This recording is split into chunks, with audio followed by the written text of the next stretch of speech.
June 16th, 2025. Can I get a roll call?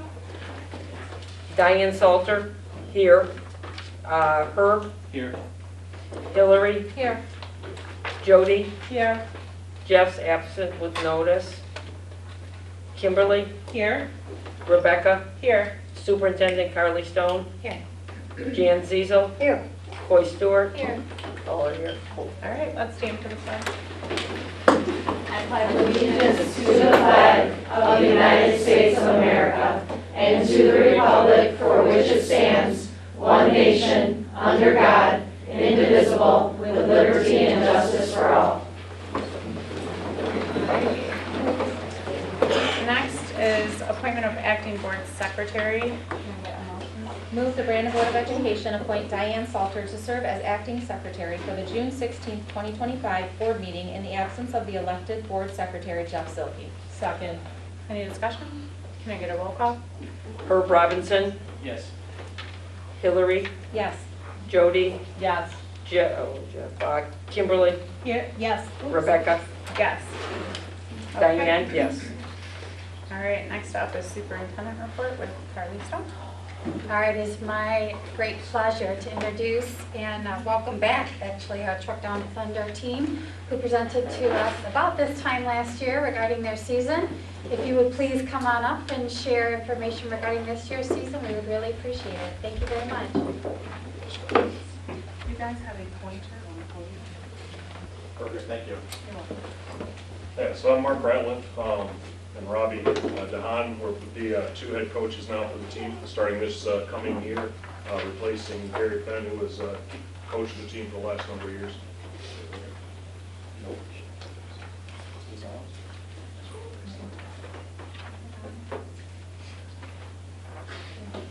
So who are we? I guess just a little introduction, probably more for the masses than the board, but we're going to go a little bit through what Trucktown Thunder is. If you go to the next slide real quick for us. All right, so Trucktown Thunder is a high school robotics team that started in 1998.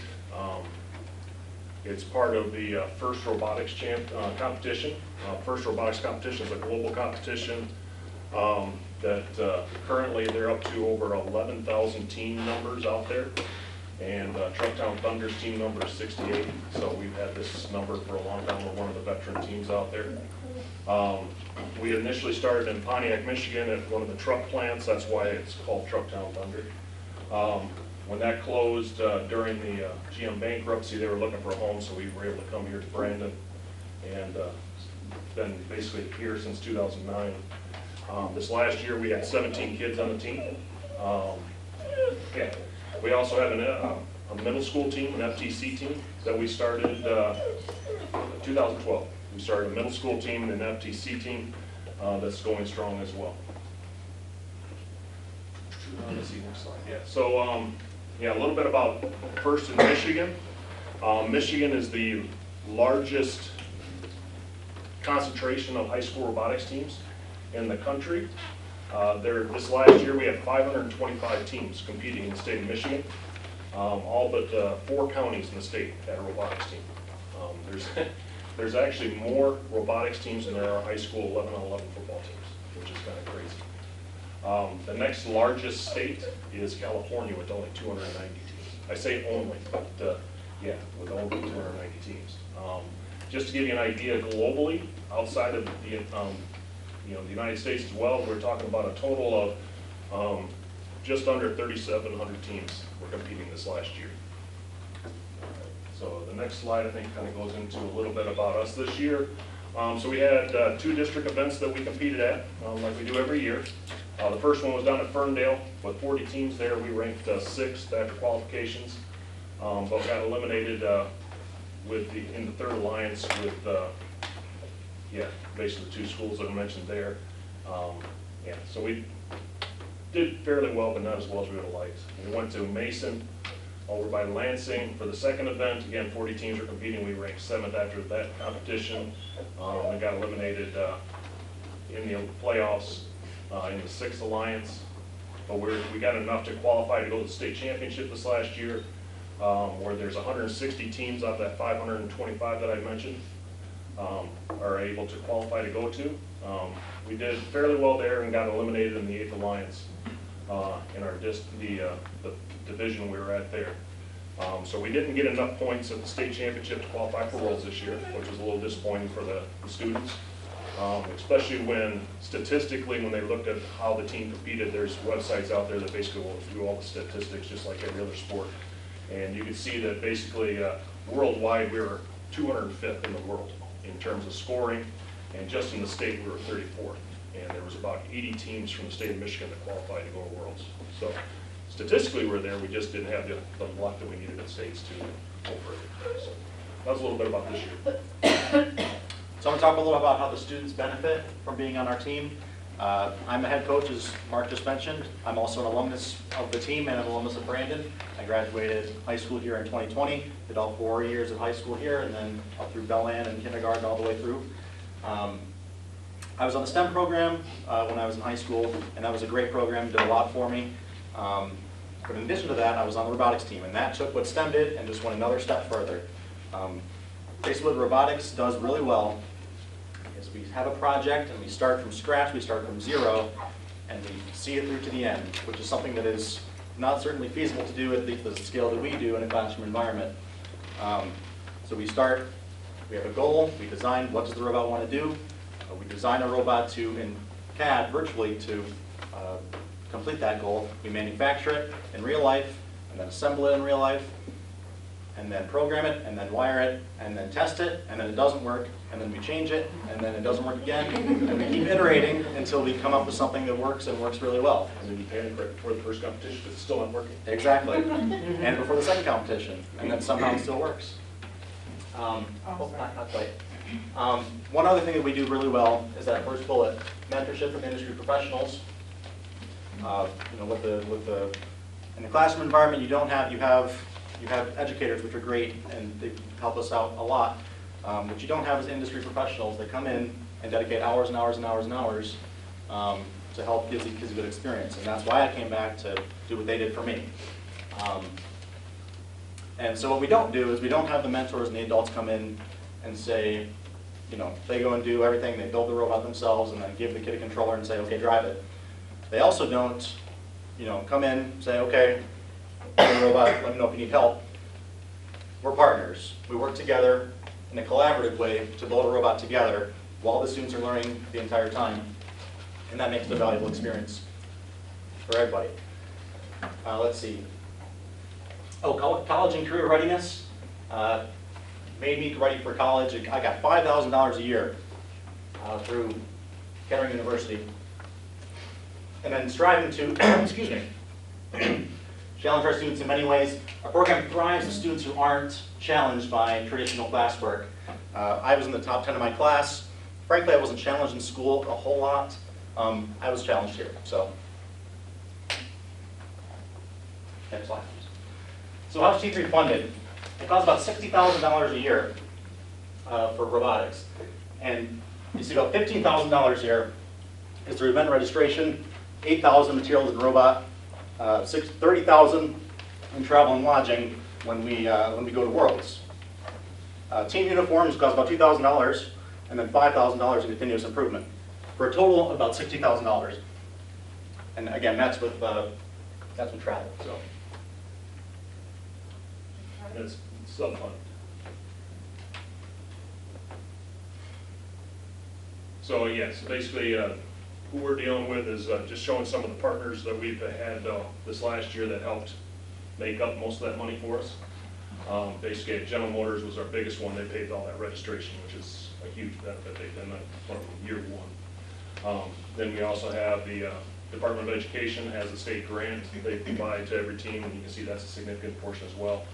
We've had the Gene Haas Foundation, Shannon Precision Fasteners, one of the family trusts, just to kind of give you some quick numbers here as to where all that money comes from. Next, and then just additional ones there, even down to getting my food card, or $500 food card, so that help us pay for lunches at competitions. So just basically putting a shout out to all of them for all that they do to allow us to do this stuff. So I'll start here. $0 participation fee this year. You can see the graph. We kind of went up in participation fees for the students. We try not to have the kids pay as much as we can. Unfortunately, sometimes it happens. This year, thankfully, we had $0 in participation fees because largely the Brandon Robotics Boosters, which is new this year, it's a 501c3 nonprofit foundation. Mark's the president, I'm the treasurer. We work together and make robotics accessible for the kids, to secure grants, secure funding, secure those sponsors that we talked about before, to make these kids pay as little as possible each year. Now, in terms of student engagement, we try to have about 24 to 28 kids on the team each year. There's about 6 to 7 per class. This year we had 17 kids on the team, 9 of whom just walked across the stage. So we're at 8 kids right now. So we're looking to recruit some. We just did an event at the middle school where we had around 23 kids say that they're really somewhat interested in checking us out next year, which is really good for us. We hope to do some presentations for freshman and sophomore STEM classes here at the high school in the fall. So we're looking to recruit here soon and be sustainable and do good things for these kids. Yeah, so opportunities for growth. One of the big things you mentioned was the student participation. If you notice, it kind of tailed off. The height of the team was back, 2015, something like that, 2014, when you had upwards of about 38 students. At that time, we actually had 2 faculty that were actually part of the team as well. We had the shop teacher as well as the STEM coordinator, and that really helped. I think the STEM coordinator was kind of cherry picking the kids that needed challenges, and that was how we were able to fill up. Yeah, and then it just shows the breakdown there of the kids. And he mentioned the 9 seniors that just walked across the stage. So we've got a definite challenge. We've only got 3 seniors next year and no juniors, so we're going to have a very young team this next year. This last year, we were given access to room 130 to take for one, it was to move a lot of stuff out of the welding shop to make more room for the welding class. We were able to take advantage of that. We were able to set up half of a field. So the full-size robotics field usually is 28 feet by 52 feet. We were able to set up a 28 by 26 part of that, take up most of that room for that. The game that we played this year was predominantly a half-court game, so we were able to take advantage of that, and that was one of the reasons why we were as successful as we were in scoring of this year, is that we had enough room to really practice how we had to do that. Future vision, obviously a full practice field is ideal. That's what we're seeing from teams that are really being sustainable and competitive, is full practice fields. We're seeing the schools that are basically working on getting millages passed to set up robotics centers that basically is a unified space for not only the high school team, but also middle school, elementary school teams that would take advantage of all the stuff that we already have in the machine shop, our welding equipment, computer-aided design, workstations, 3D printer farms. The whole thing would all fit into some kind of space like that. Just from a square footage, you're basically looking at something that's similar to like iTech in terms of size. So. Any questions from you guys? Oh, thank you. I have a Oh, comment. I have to say, I knew a lot of kids that were in robotics when my kids were in high school, and a lot of them. What an excellent excellent team, you guys. The mentorship, I was just so impressed at how organized this has always been and what these kids have accomplished. And now seeing that you came back to even teach is heartwarming. Mike, I do now have a question. I wrote the word boosters. Do they have a website then? The boosters yet? Yeah, it was just founded last year. It's kind of Infancy state. infancy state, formed by the Okay. mentors currently on the team. It's effectively just, a bank account for us at this point, but we're looking to improve that, so. Okay, but again, I encourage those kids coming into high school and parents that are looking at something to do, it's a hands-on, creative Any program. kid that's interested in how something works is going to learn from this, because it's anybody that's interested in from an electrical standpoint, a mechanical standpoint, programming standpoint, they're going to get challenged in this. They will. And being at one of the competitions, from my perspective, it was fun watching. You know, it's got that element, it's got everything. And like I say, I think when you said you target, it's, you know, the kids that have to have that hands-on touch and creative minds. But I A lot of appreciate people it. will sit there and think about like a club, like, you know, many other types of clubs. But once you get to a competition, you realize you're really trying to tailor it to be more of a sport, right? I mean, it gets pretty high energy, surprisingly, for a bunch of nerds. But I can say that I am one. Yeah, it's pretty crazy at those events. So. But I just wanted to say, I really was glad you, because there was stuff I did not know, and I did learn something also that's crucial for what's going on today. Thank you. Appreciate it. Thank you.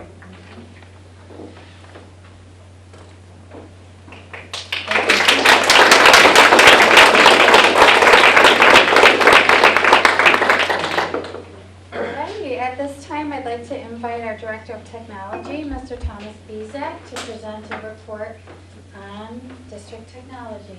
Thank you very much.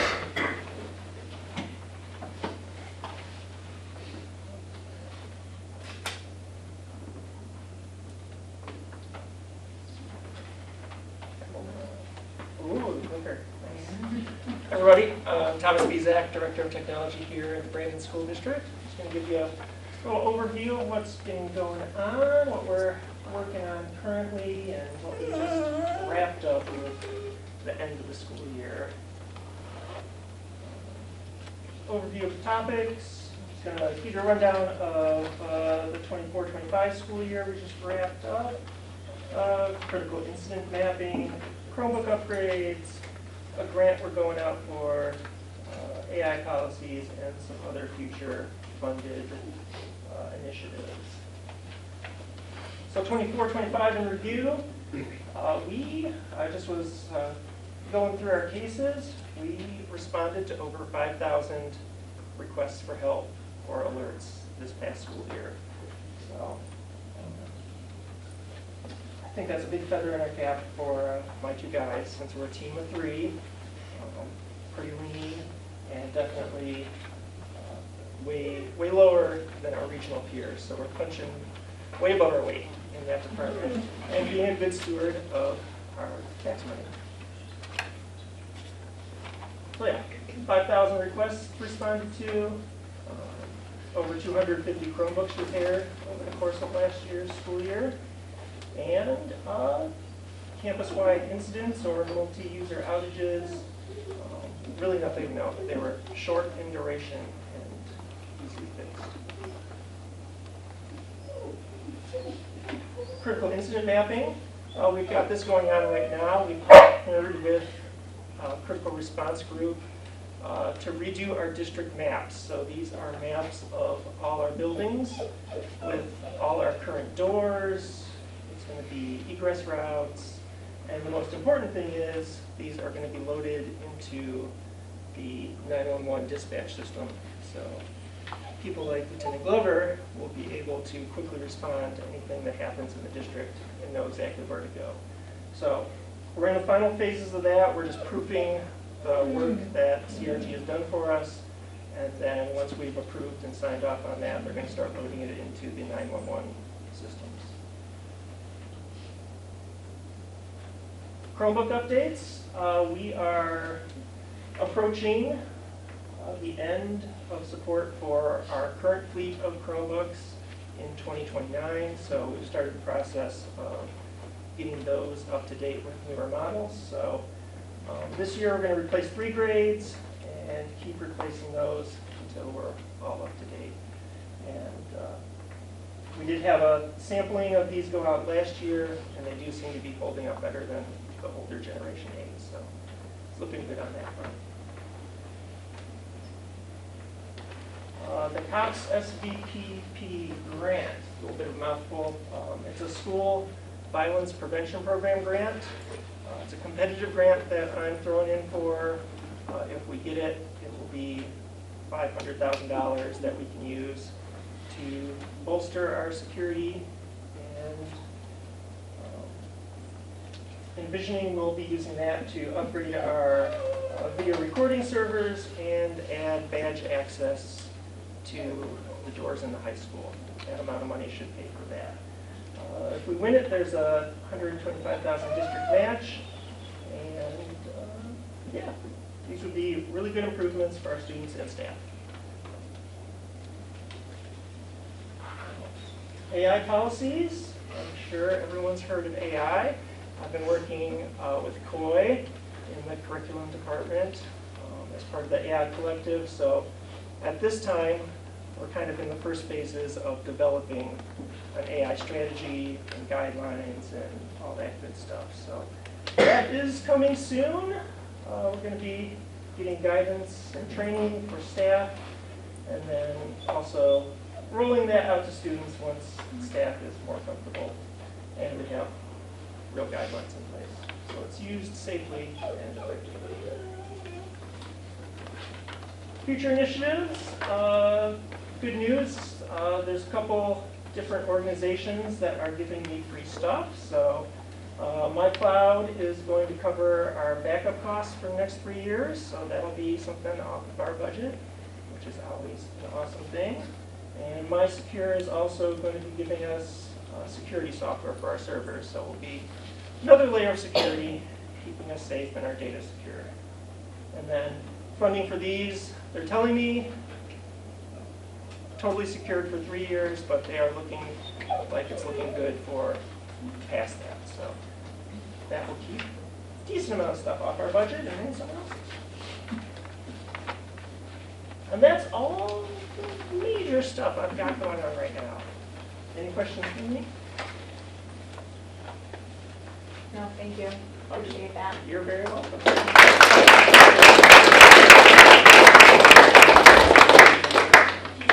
Alrighty, thank you again, Thomas, really appreciate it. Okie dokie, Mr. Snellnack, you are next. Thank you, sir. You can tell he to be quiet. Oh, next. Nice tonight. Quiet. Good evening. Well, things are starting, finally. A lot of activity this week, seeing a lot of the machines out in the parking lots. We started the west side around by the football stadium. We stripped off the top layer, and they're also working on the parking lot by the soccer field. That's all the way down to base already. So things are moving very quickly, very well. We're on schedule with everything right now. Wayfinding signage, we've got some submittals still to do, but that's on schedule. And then the soccer field, bleachers are going to start demolition this week. The fence will be starting demolition this week. They're working on the concession buildings. If you've gone by there, they've got all the doors off and the partitions are out, so they've started their demolition inside the concession buildings as well. About 20% done on that concession building right now. High school, they've already, you see all the block out front here, that's for the hallways where we're making the secure doorways. So that all the materials here, they're starting on that really well. The Harvey Swanson concession building is about 70% complete right now. They're about 2 more weeks or so, they want to wrap that up, so that's going very well. And then they'll start the outside walkway and things after the concession building's done. That'll be in a few weeks before that starts. So that's been going very good. The toilet rooms are being remodeled up there by the end of the corner of Harvey Swanson. That's going well, so everything's on schedule right now. And then again, they'll start the ADA access and the ramps after they finish the concession building. So that'll be a couple weeks before they start that work. Middle school, they've got the machinery over at the iTech area right now, waiting to mobilize to do that area first. Then it's just big coordination that Christie's here from MOGAS. Big coordination that'll be taking place so we can make sure we don't bother any athletic events and practices and things like that. So Christie's orchestrating that very well with keeping in communication with the staff. The rooftop equipment will start replacement at the end of this month, replacing some of the components up on the roof, and that's on schedule. The new unit's supposed to come the week after July 4th, so then they'll switch out the old unit and the new unit. So we'll have plenty of time to get that up and running for the start of school. And then they'll start again, the middle school parking lot will start being phased. We've been in contact with the bank a lot to make sure that they understand what's going on, and we have to maintain access in and out at all times. So Christie's been orchestrating early start times, so by the time the bank opens up, there will be lanes coming in and out so we don't disrupt them. So in constant contact with them as well. And I think that's all they have. So everything's going very well. Again, materials here, contractors are here, and everything's on schedule right now. And hopefully we'll keep dry enough to keep on going. Because that's always a problem once you strip the asphalt off. If you get a heavy rain and it saturates the base a little bit too much, it might slow us down. But hopefully we'll stay dry through June and July. So can I answer any questions at all from anybody? Next month I have more photographs up here and things that are completed. So we'll have items actually completed by the next time I report to you in July. So it'll be more exciting. But things are really starting to go. The construction guys are really happy now. They've been waiting and waiting and waiting. So now they've kind of got the green light to go. So you'll see a lot of activity from the rest of this week and into next. Okay. Thank All right, you.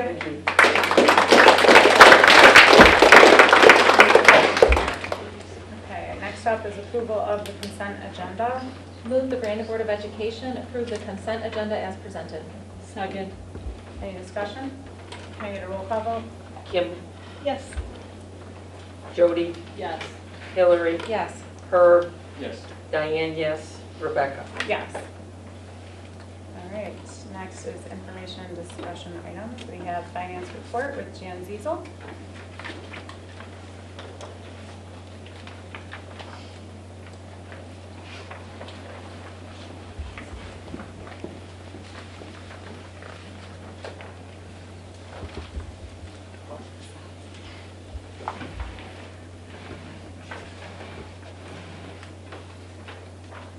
Good evening.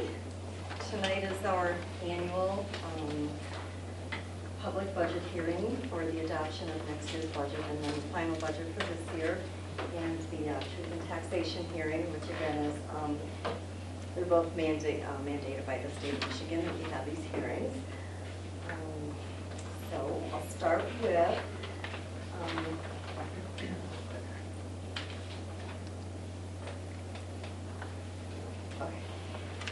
we have 5 funds that I'm going to talk about tonight. Our general fund is, obviously, that's our big fund where we fund most of the district's operations from. We have our food service fund, our child care fund, our student activities fund, and we have the IPA Energy Bond Fund that I'm going to touch on tonight.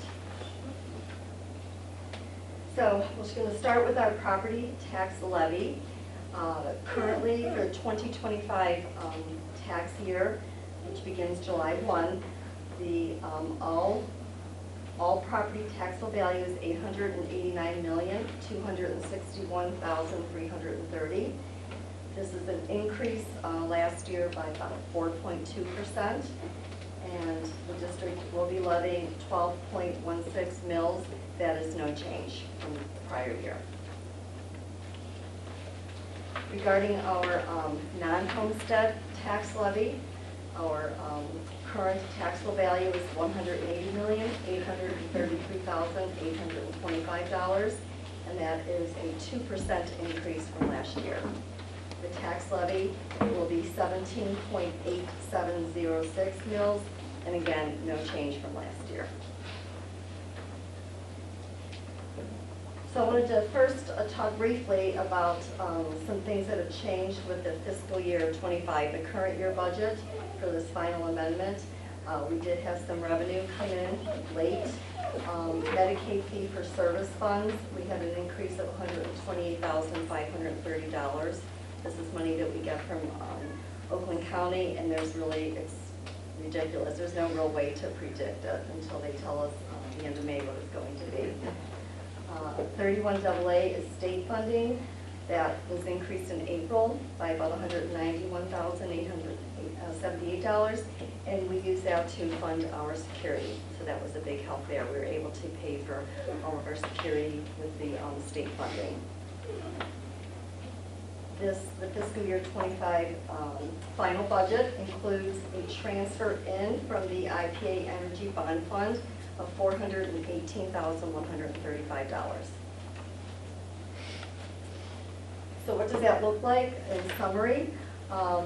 Revenue over expenditures for the final amendment, we have a slight negative 79,592.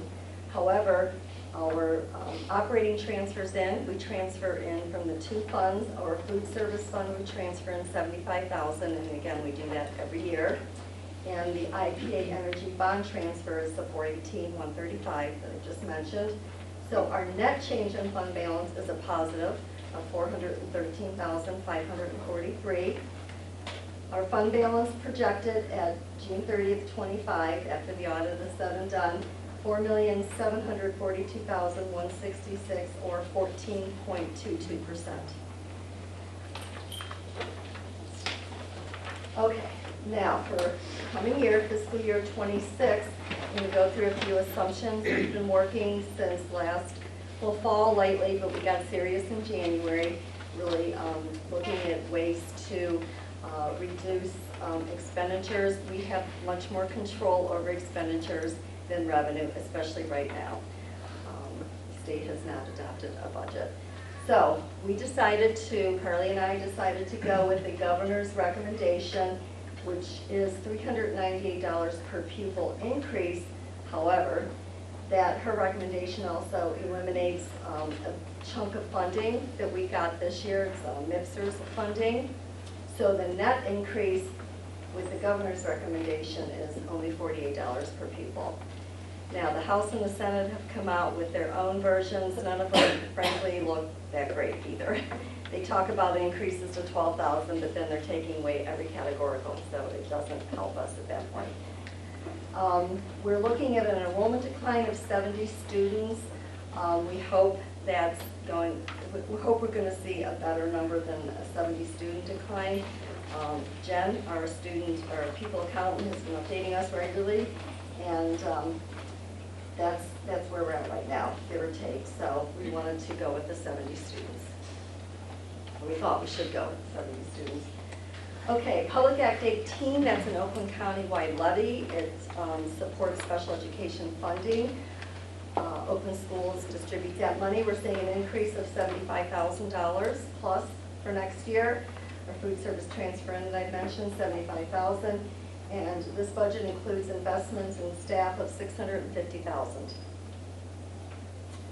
Okay, the other side, due to the projected 70 student reduction, we have what we call right-sizing our teacher staff to enrollment.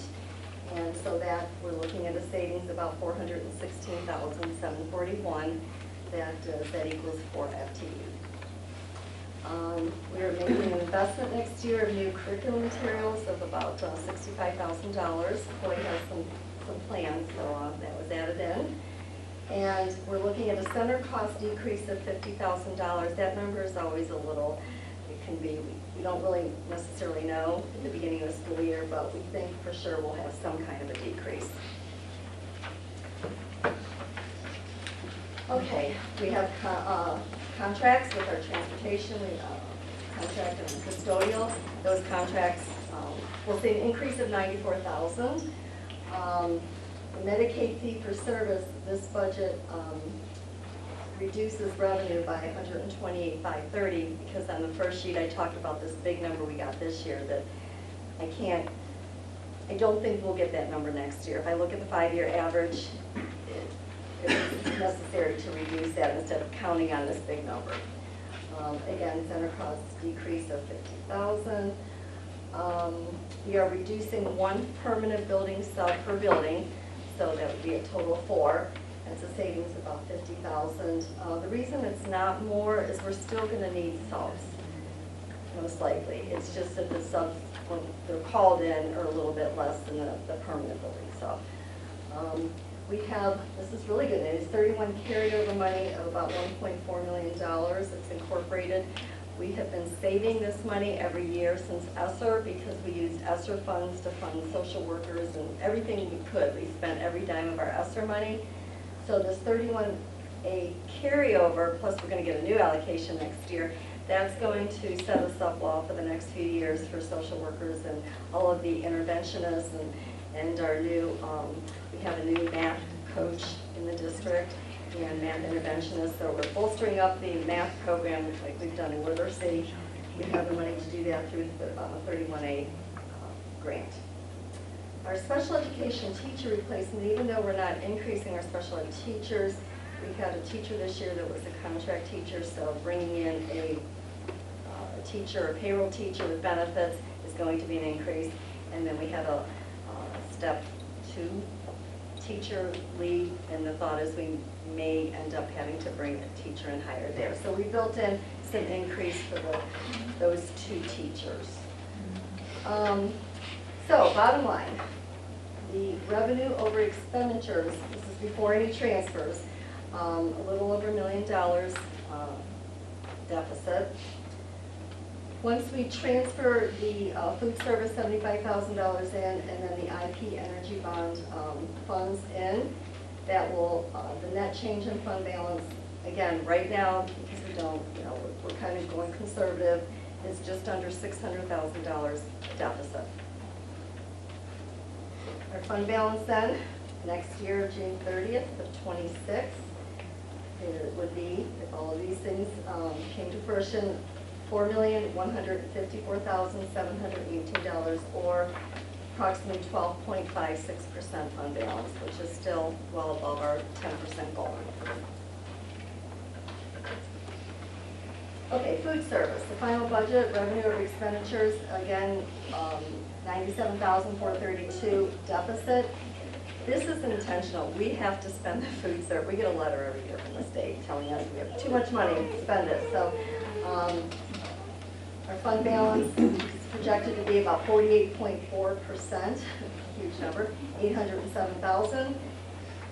As a note, the excess fund balance per the state requirements this year was 418,382. The letter we got from the state said that that was our excess fund balance, 418,000.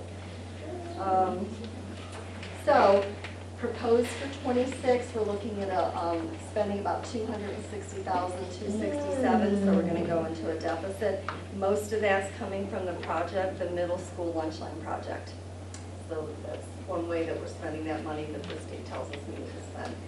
So we're looking at a fund balance of next year, 546,769, or 29.9%. Again, that new VMS lunch line construction project is approximately 220,000. So you can see if we weren't doing that, our operating deficit would be much lower. Child care fund, we're looking, this year we're going to end with a slight, just under $60,000 operating deficit in the child care fund. Fund balance, June 30th this year, $195,775, or 49.1%. The child care program has changed because 4-year-olds now all get free because of the GSRP program. So we don't have as many kids enrolled in our 3-year-old tuition-based program. Where we used to have 4-year-olds in the tuition-based, they're now getting free through GSRP. So this is our tuition-based 3-year-old program. Next year, fiscal year 26, we're looking at a little higher of an operating deficit. Again, I've talked to Cassandra a couple times, and enrollment is lower for next year than this year. So she's doing some things to try to control costs, but we're looking at spending more fund balance. So that would reduce our fund balance to $107,883, or 29%. And enrollment is down currently. That's the main reason that we're going to see that number be a bigger deficit. Okay, our school activity funds, I know everybody's familiar. Those are fundraising, it's our robotics, it's our student council, it's just all the fundraising throughout the district. This year we spent $93,436 more than we brought in this year. I was a little surprised at that number. So we're looking at the fund balance about $401,708 as of June 30th the current year. And again, all of these accounts roll over. They're considered balance sheet accounts. So they will all roll over. Unlike the general fund accounts, the money rolls over from year to year. We're looking next year spending about $90,000 more. Fund balance will reduce to $311,708. The IPA, this is our last one to talk about. The IPA Energy Debt Funds, the fund balance after the transfer in on June 30th to 25 will be $1.7 million. Next year, after doing the transfer in next year's budget, we'll be looking at about 1.3 million. The final payments on both of those, the IPA Energy Fund, 2033-34. So we'll spend that money before there. There'll be about 4 years where we have payments and that fund balance is gone. Let's mention that. Any questions? Thank you. Thank you, Jan.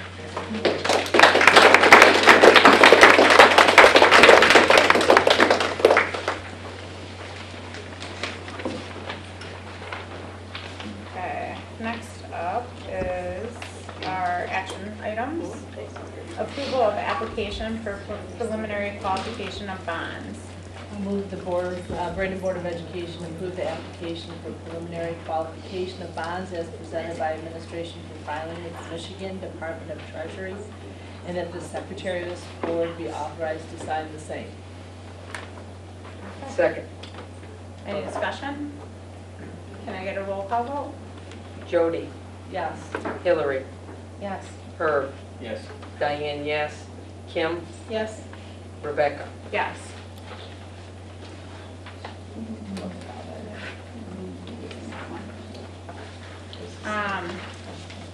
Next is approval of annual school bond loan fund resolution.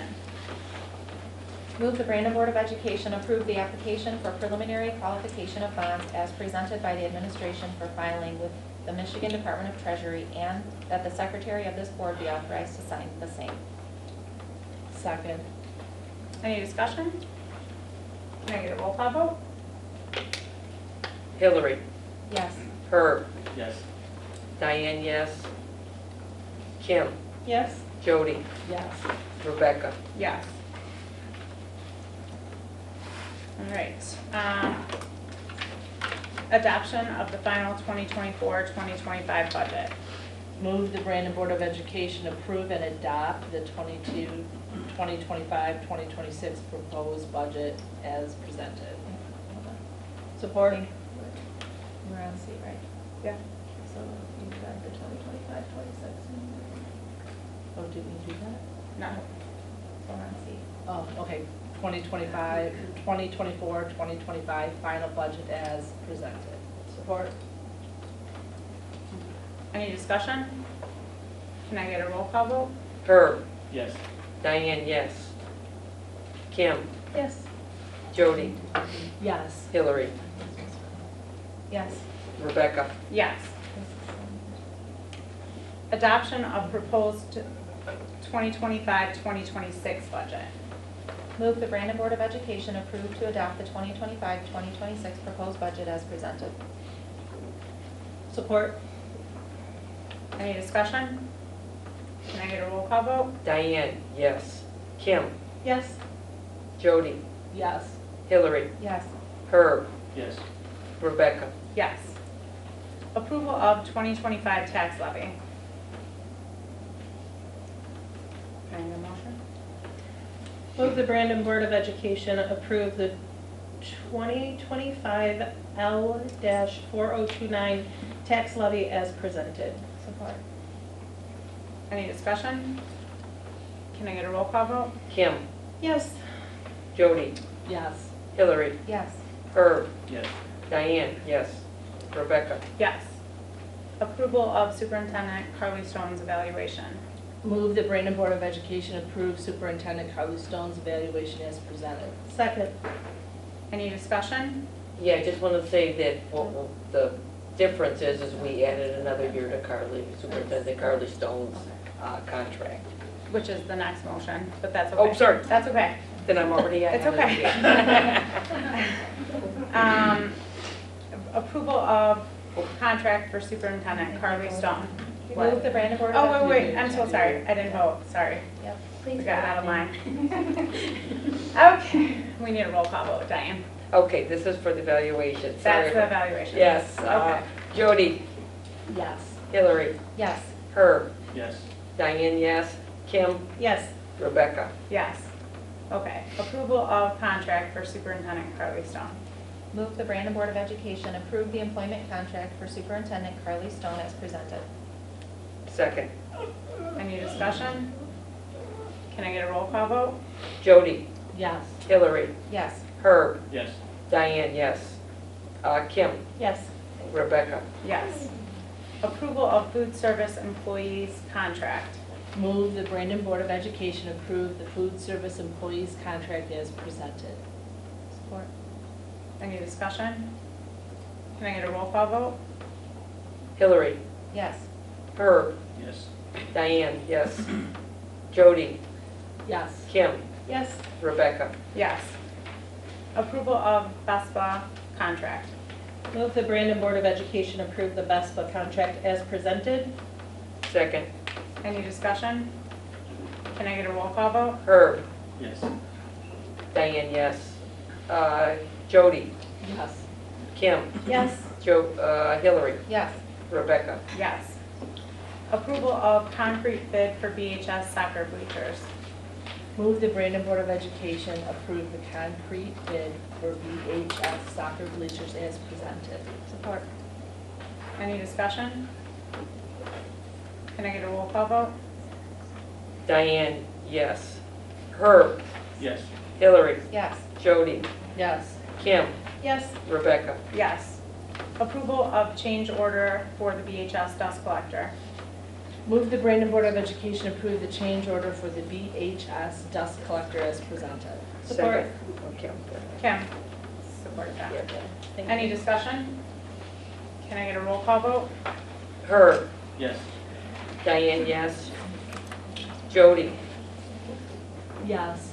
Hillary, Okay. Yes. did it go fast? No, you're fine. Okay. Kim, Yes. Rebecca. Yes. Okay, the motion, our first motion was read incorrectly. So if we want to go back to that, we're going to redo that one. So A, approval of application for preliminary qualification of bonds. Move the Brandon Board of Education to approve the application for preliminary qualification of bonds as presented and to ratify the signature of Board Secretary Jeff Zilke, who signed the application in advance in anticipation of formal board approval. Any discussion? Oh, wait, I need a second. Oh, second. Thanks. Okay, can I get a roll call? Okay, hold on, wait. Vote. Okay, Jody, Yes. Hillary, Yes. Herb, Yes. Diane, yes. Kim, Yes. Rebecca. Yes. Okay, next up is citizens input.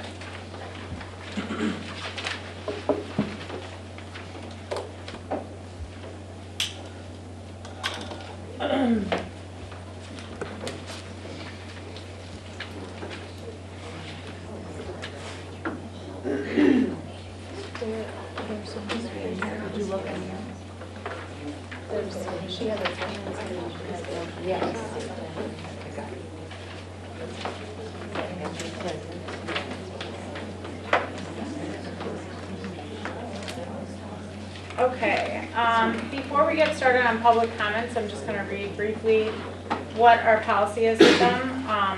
The Brandon Board of Education recognizes the value of public comments and the importance of expressing yourselves to us on district matters. When addressing the board, please recognize yourself by stating your name. Each statement shall be limited to 3 minutes. You can only speak once. The statements shall be directed to the board only. Generally, the board will not respond to public comments during the meeting. Speakers are asked to express themselves in a civil manner with due respect for the dignity and privacy of others who may be affected by your comments. To ensure due process and respect of individual rights, the district maintains a formal process for handling complaints against individuals. A problem involving an individual or specific incident is best handled through administrative channels. Such matters should be reduced to writing and sent to the superintendent or the board president. While it is not our intent to stifle public comment, speakers should be aware that if your statements violate the rights of others under the law of defamation or invasion of privacy, you may be held legally responsible. If you are unsure of the legal ramifications of what you're about to say, we urge you to consult first with your legal advisor. The board wants to hear what people want to say. We expect each speaker will model for our students and others in the audience on how we can respectfully disagree with others' views or voice an opinion or ask questions. Okay, so I'm gonna call names and you may come up to the podium and speak, and you have 3 minutes to do that. If you decide you don't want to make the public comment, you do not have to. Crystal Duda.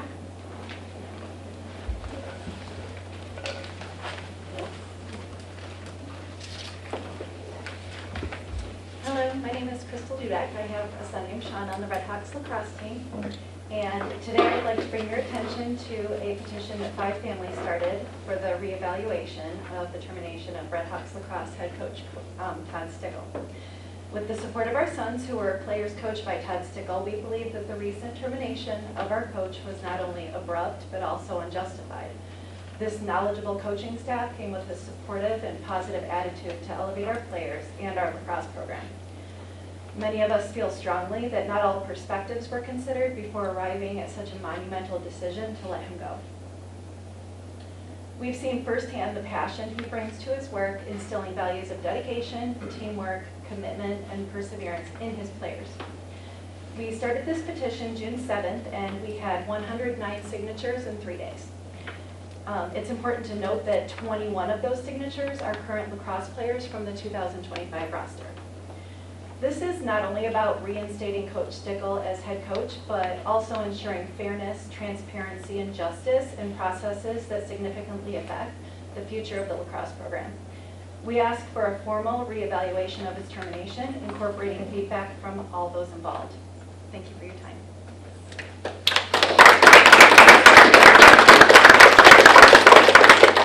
All right, next up is Deb Jeanette.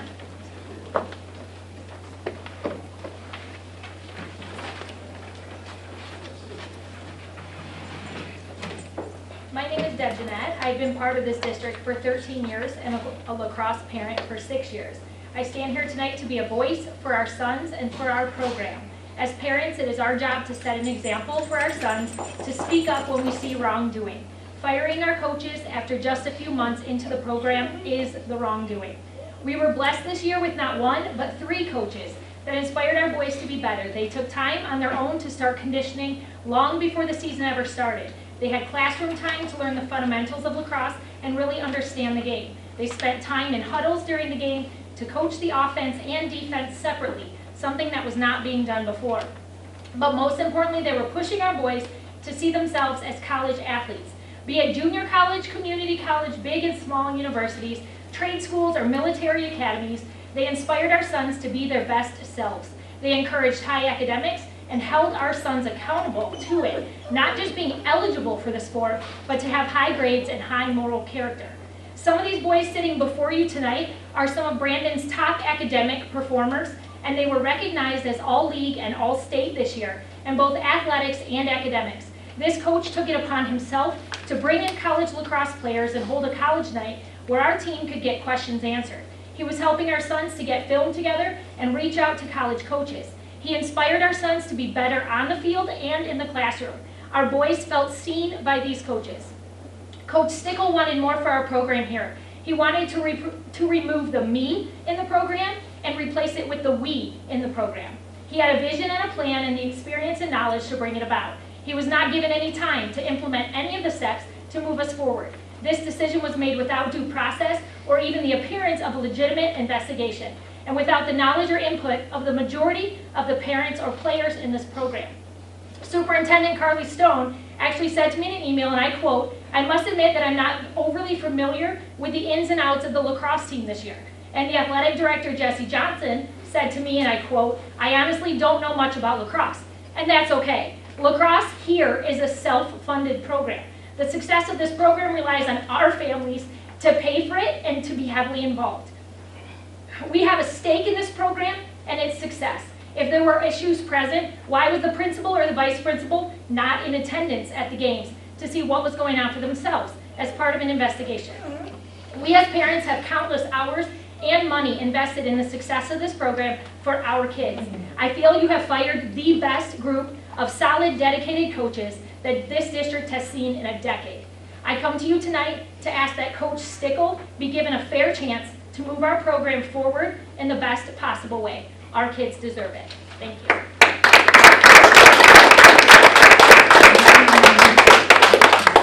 Shane Massey. Oh, I'm sorry. It's my handwriting, don't worry. I didn't think that was your name. This is a character statement I'm reading on behalf of another coach that could not be here tonight. To whom it may concern, I regret that I'm unable to attend in person today despite my best efforts. My name is Brian Kaminskis, and I have had the privilege of serving as head coach of the boys varsity lacrosse team at Clarkston High School since 2005. I have known Todd for more than 15 years. First as a parent when his son Liam played in our youth program, and later as a dedicated coach for both our youth and high school programs. In that time, I have seen the leadership of Brandon Holly Lacrosse pass through the capable hands of two remarkable coaches.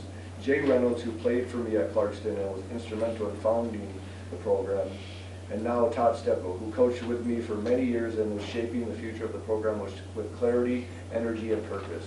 Jay was a perfect person to get things started, and Todd is the right person to take it to the next level. Todd's vision is not only ambitious, it is actionable. His efforts to establish a true feeder system for the high school program are a significant forward-thinking step, one that demonstrates both a deep commitment to the sport and a genuine investment in the long-term development of his players in the community. In a time when too many coaches operate with a transactional mindset, chasing wins in the expense of character, Todd stands apart. He is a transformational coach. He sees his players as people first, and he understands that success in sports is only meaningful when it goes hand in hand with personal growth, responsibility, and integrity. Todd teaches his athletes to be better teammates, better men, better members of their communities, and he knows that the lessons of the game last far beyond the final whistle. Todd's drive to win is matched only by his ability to teach. The strides his team made in the 2025 season speak volumes about his leadership. Despite a slow start, his team remained focused, improved steadily, and emerged as a true competitor in the Metro League. Under his guidance, the program achieved 6 All-League players, 4 academic All-State players, and 1 or 2 honorable mention nominees for All-State. This is unprecedented growth in just one season, a reflection of Todd's ability to not only skill but also culture. Perhaps and most importantly, Todd is beloved by his families, players, and their families. He leads from behind, lifting others up, supporting them, and making sure they know he's in their corner. That's what true leadership truly looks like. In today's world where meaningful connection with young people is increasingly rare, Todd does it naturally and exceptionally well. When Todd told me he was branching out to start something of his own, I was disappointed to lose him from my staff, but I was also incredibly proud.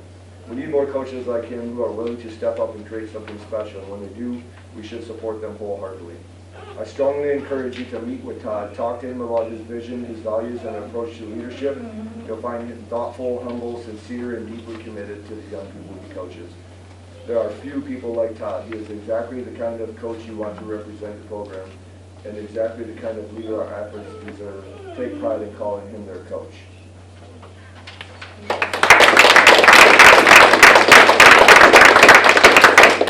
Terry Massey.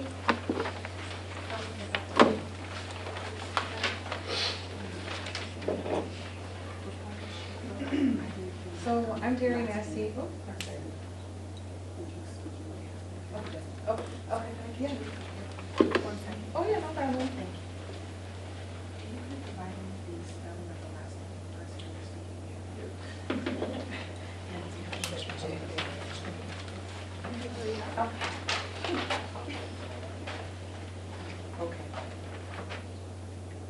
Go ahead. Okay, sorry.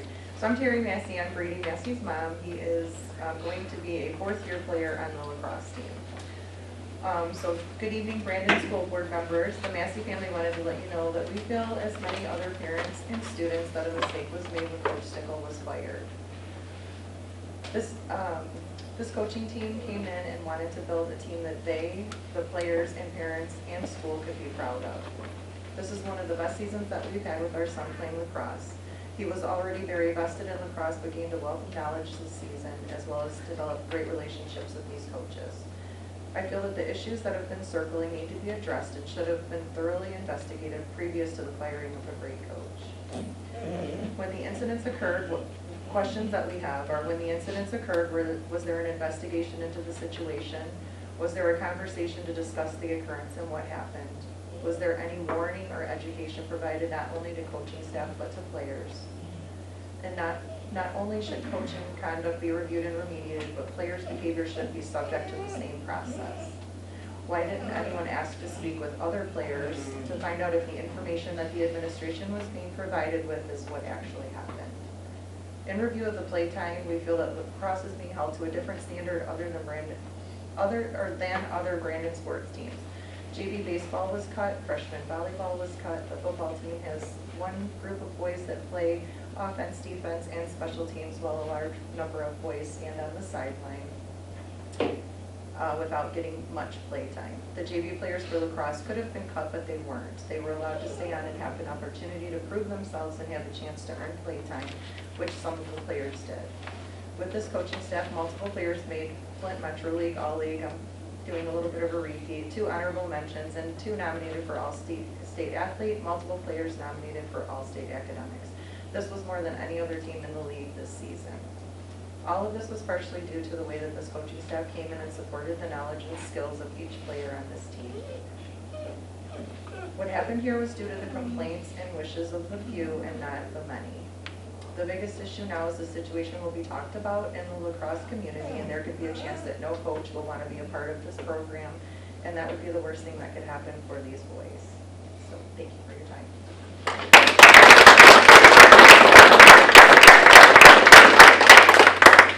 Brandon Jeanette.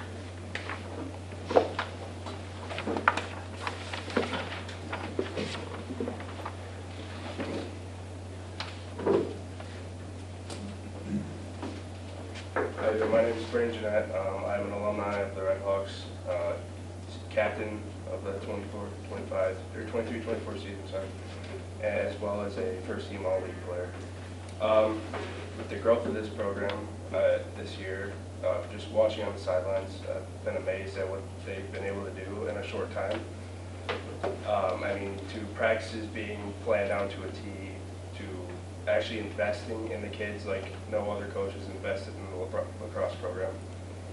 Every kid has the same opportunity with these coaches. There's no favorites. They value every kid, their skills, and they try and build each kid up to the next level. And now I will be reading a statement from Captain Nolan Wood, who is not able to be here tonight. The firing of Coach Stickle is downright unacceptable. The Red Hawk program will never find coaches with as much knowledge as what Coach Stickle, Liam, and Keaton brought to our program. The situation that happened in the locker room has been blown way out of proportion. I never felt scared for my life or threatened in any way. I feel that it's silly to even say that anyone was. Frustration is normal for a coach, especially after a rough game. It would be very much appreciated if you would reconsider this decision for the future of the program.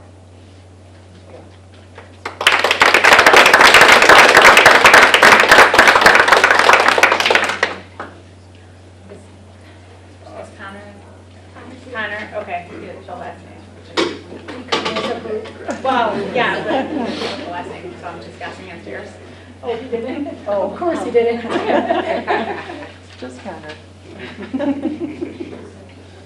Hello, I am Connor Jeanette. I'm a 3-year player and I'm a starting attackman for the Red Hawks. For my first time ever in my sports career, I felt like I had coaches who believed in me. From whenever I was a young kid to even last year when I was playing on varsity, I felt like I was never set up into a position to thrive. I was never under a coaching staff that believed in me. This year, thanks to Coach Stickle, Liam, and Keaton, I got put in this position, and so did everybody on the team. Everybody had the same chance to thrive. They want every player on our team to play college lacrosse if they want to. Our team would have not been as successful as we were this year without our coaches, and we will not be as successful in the future if we do not have these coaches. As a team, we know this, and we encourage you to listen to our voice and put these coaches back in their respective positions. Thank you.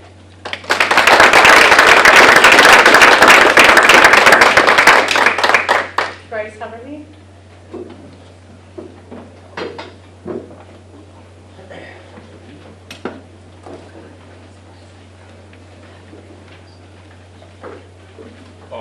Hi, I'm I'm Bryce Heverly. This was my first year playing for the Red Hawks.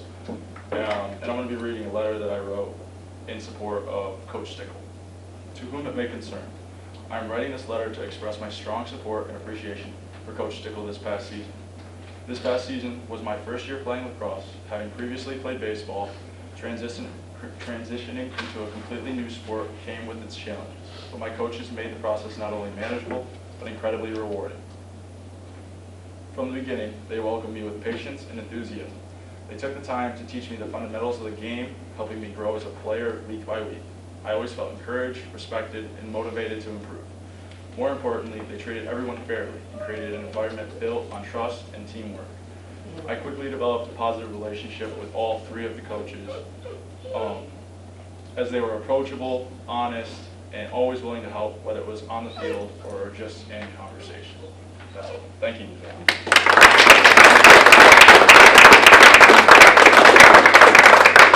Sean Dudek.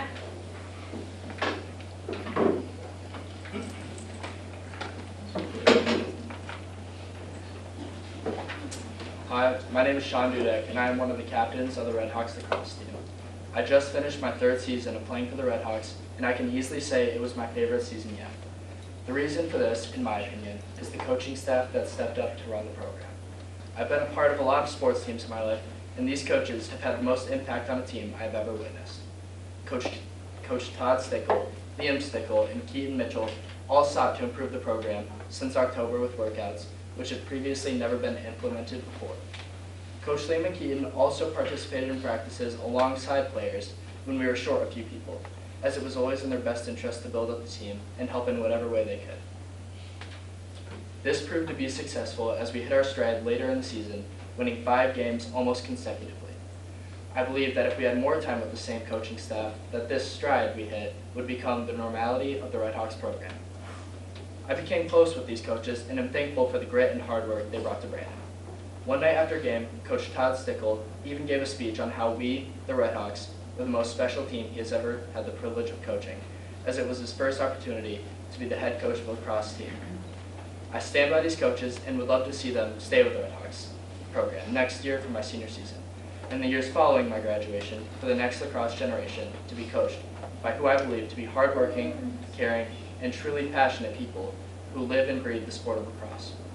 I pity any athlete who does not get the experience or get to experience the level of coaching I have had the privilege of experiencing this past year with Coach Todd, Liam, and Keith. All I ask of you is to consider letting me and my teammates keep the coaches we believe to be worthy of building our program. Thank you for your consideration. I hope my opinion and others are taken into account for all the things these coaches have done for us. Thank you for your time.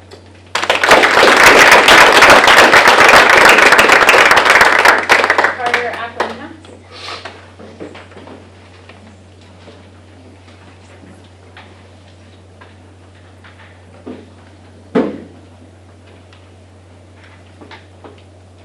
Hi, my name is Carter Aquilina. This is my second year of lacrosse. This past year I got to play lacrosse for our new coaches. This was the 4th set of coaches I've had played for in the past 2 years. Coach Stickle and his team were hands down the coaches that I learned the most from. They made playing lacrosse exciting and really spent a lot of time teaching us to be better players. I learned skills and techniques that were never taught before.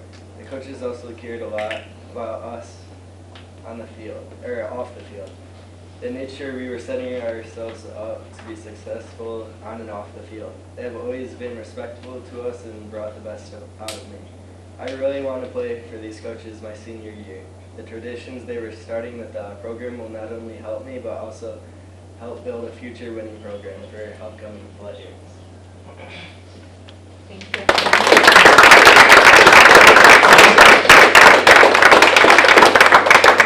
Jason Norris.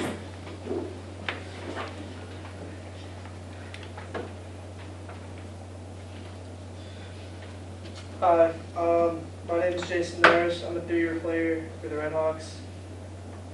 I hope that you will reconsider your decision to fire our lacrosse coach, Coach Stickle, and the assistant coaches.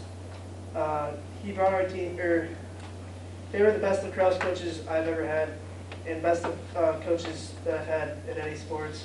They taught us confidence, skill, and how to be a team while having fun at the same time.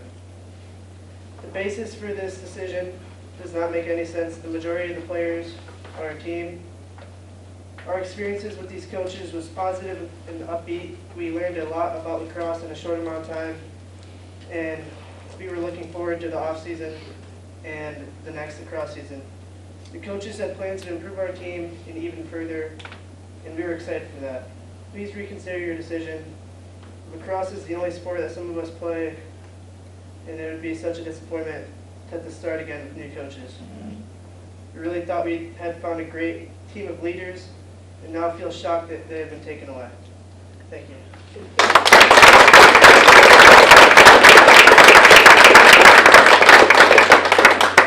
Brady Massey.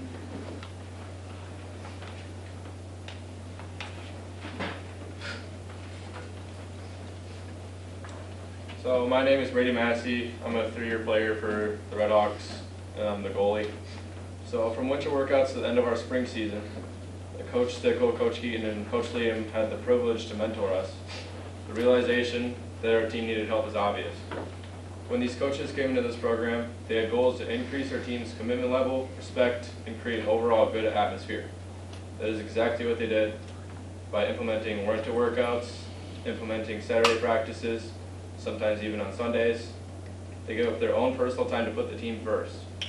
In my opinion, the locker room incident with the Keys was looked upon with a biased view from only the parents that complained, and I believe that they already had a negative view of the coaches. But instead of completing an investigation or even requesting different points of view from the situation, the coaches were simply just fired. The situation is completely misread, and obviously it was retold out of context when it was displayed to the superiors. Another situation seemed to be the playtime of some players, but this is a varsity sport. Players do not just get given playtime, it is to be earned. It's unfortunate that there was not a JV team to be able to develop the new players, but that does not mean they could not put the time into the sport on their own. If they truly had wanted to play, they would have dedicated time outside of the 2 hours of practice per day that the coaches had with us. When I started, I never believed I would be where I am today with this sport. I was brand new, and fortunate enough, we did have a JV team. But even having a JV team, I practiced 6 days a week outside of our high school practices because I knew I had to earn my spot on the roster, and it wasn't just going to be handed to me. The coaches truly wanted the best for the team and the program. For example, they were planning on holding optional summer drop-ins for not only the current team, but for the upcoming players as well, trying to better commitment level of the players and to show what our program is designed to be. They were planning on holding camps throughout the off-season and once again running our winter workouts. None of these had previously been an option, and it shows that these coaches wanted to dedicate as much time as they needed to better us as athletes and people.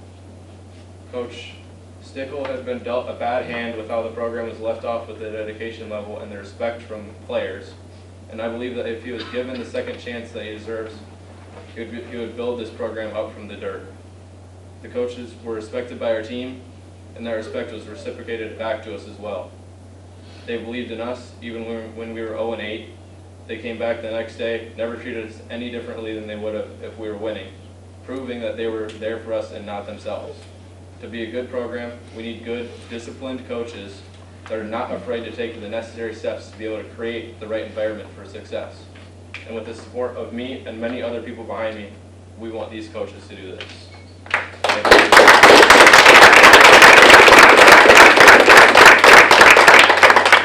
Rob Aquilina.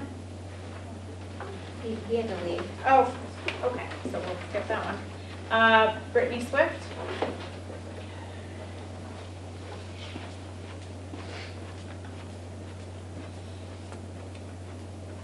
I'm Brittany Swift. I'm an alumni, and I have a sister in my high school.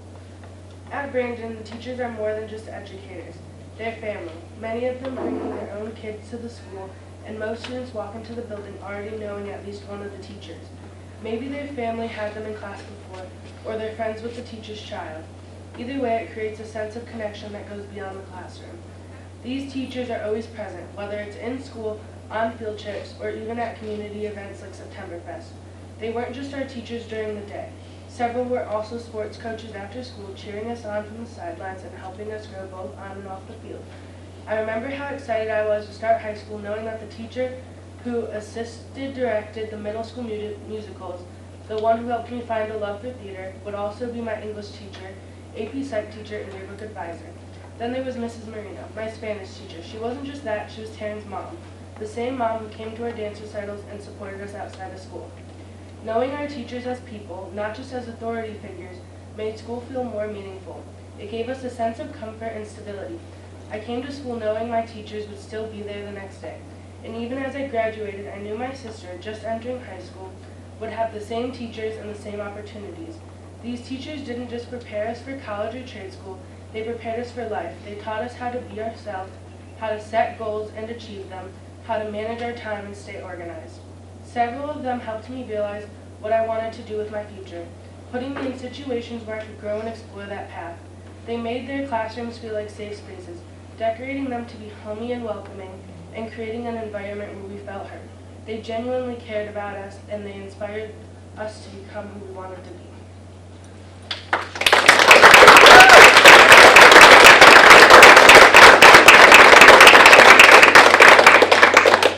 Kristen Kelsey.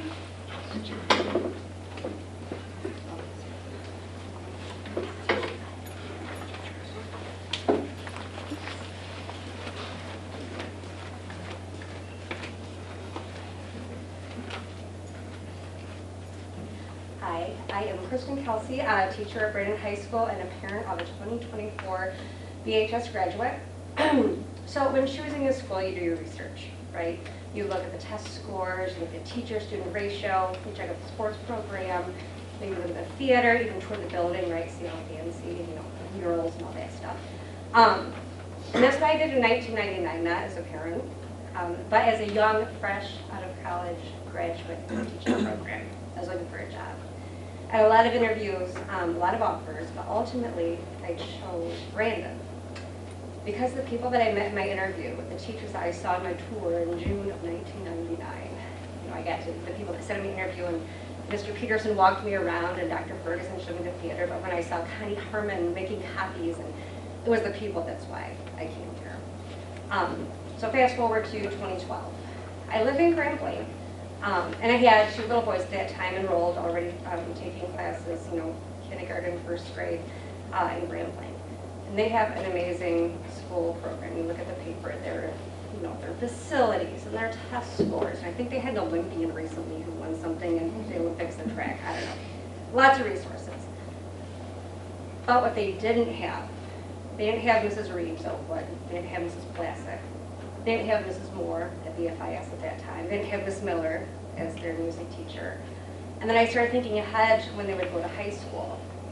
Rather than being a class of 600 plus students graduating, they would not have Mrs. Stein or Mrs. Marino, Mr. Hughes or Mr. Leslie, and Mrs. Durr, Miss Maloney, Miss Lane. There's too many good teachers to even mention.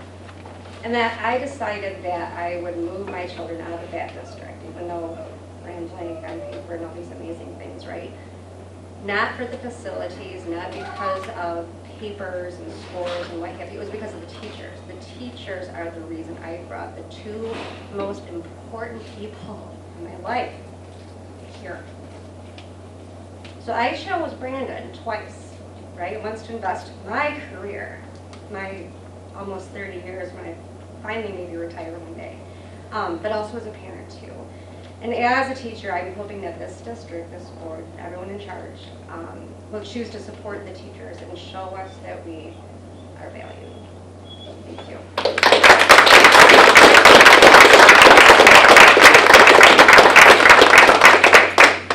Haley Lane.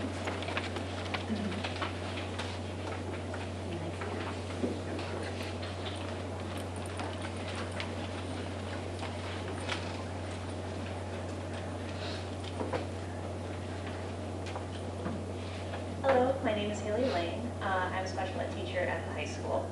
You guys have heard from me a few times this year. I've shared the wins and the achievements of our students, the growth of our careers program, and the community-based instruction my students have participated in from September until June. Recently, we had our peer-to-peer end-of-the-year celebration and went to the zoo to practice skills in unknown spaces. I am so proud of our students' growth throughout the 24-25 school year. Although summer is here, that does not mean it's time to rest. This season, I am attending training through Oakland schools. I am participating in a Unified Champions Conference to learn how to bring that amazing program to our district. I am meeting with Oakland County's 4-H coordinator to learn about collaboration and programs I can bring into our building. I am excited to do all of these things for my students, but there's another child I need to speak about. My daughter is 9 years old. She is kind, funny, and thoughtful, and she wants to be a teacher. Just like my students, she deserves every opportunity to learn, grow, and explore the world. While there are many things I am proud of, I often feel that I have failed in this final hurdle. Every year, I plan and save to provide my daughter with a summer vacation. Last year, that was Cedar Point. I felt proud. I thought she had an experience she will look back on fondly, an experience she will treasure forever. Then I came back to school. For back to school professional development. One of the first things that was discussed was how far people traveled over the summer. I heard administrators share about their adventures across the country, across the ocean, and suddenly I felt 2 feet tall. How can I prepare my child for the world when the most exotic place she gets to travel to is Ohio? Money is not a thing we are supposed to talk about.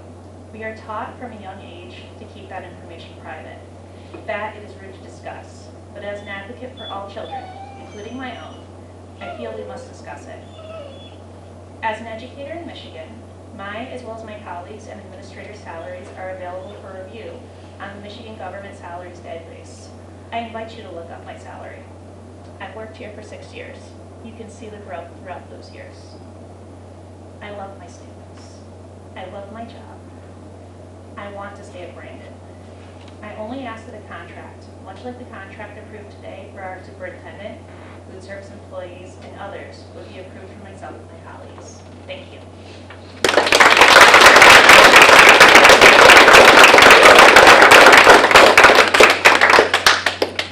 Fred Glover. I didn't plan on speaking tonight, but those guys kind of inspired me to. As the varsity baseball head coach, I know that over the years I have watched 2 top coaches run out of this district. One happens to be the softball coach up at Woodridge, and one is the former varsity baseball coach here, Ron Wagner. I don't know anything about lacrosse. I don't know anything about the investigation that went on. I will tell you, I know about fair investigations, probably better than anybody in this room. If a fair investigation wasn't done, that coach deserves it. There is one, I think it was Massey that brought up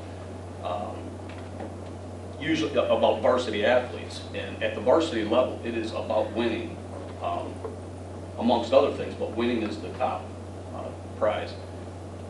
It's usually a very small group of people, and it's usually the kids that aren't seeing much playing time, their parents that do the most complaining. They always seem to be the loudest. And for coaches to be run out, which happened to the 2 coaches that I'm talking about, to be run out of the district, be top coaches in other districts because of a very select few with what I thought then was an unfair investigation, is doing an absolute disservice to these kids.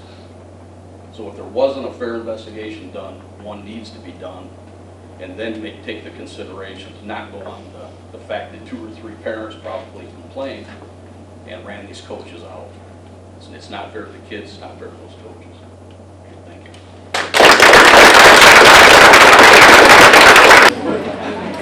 you.